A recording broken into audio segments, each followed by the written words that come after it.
Hello viewers, welcome to yet another edition of Extra Mile, Exceptional Leadership. Always a delight to be with you.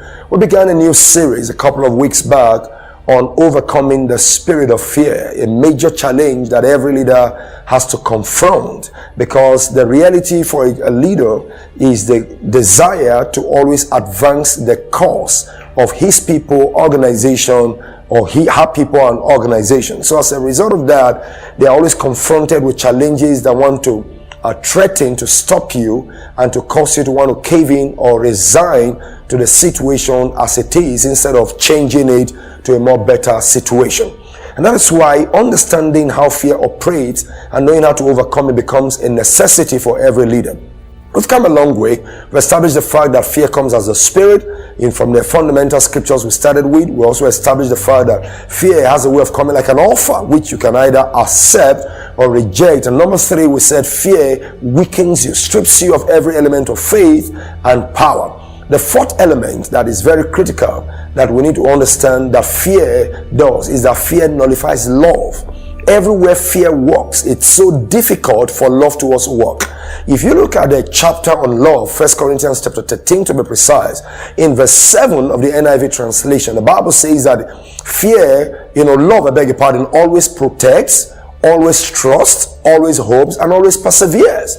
These are 4 virtues that faith is required to sustain, and fear is required to nullify.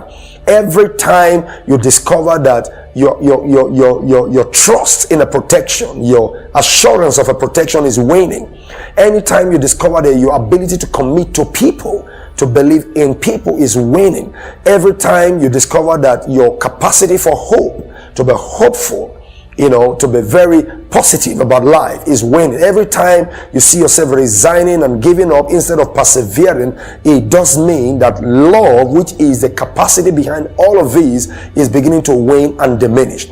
And that's why you cannot afford to allow fear to creep into your life, because when it does, it weakens your protection, it weakens your capacity to trust, always has a way of lowering your hope ability and weakens your perseverance also.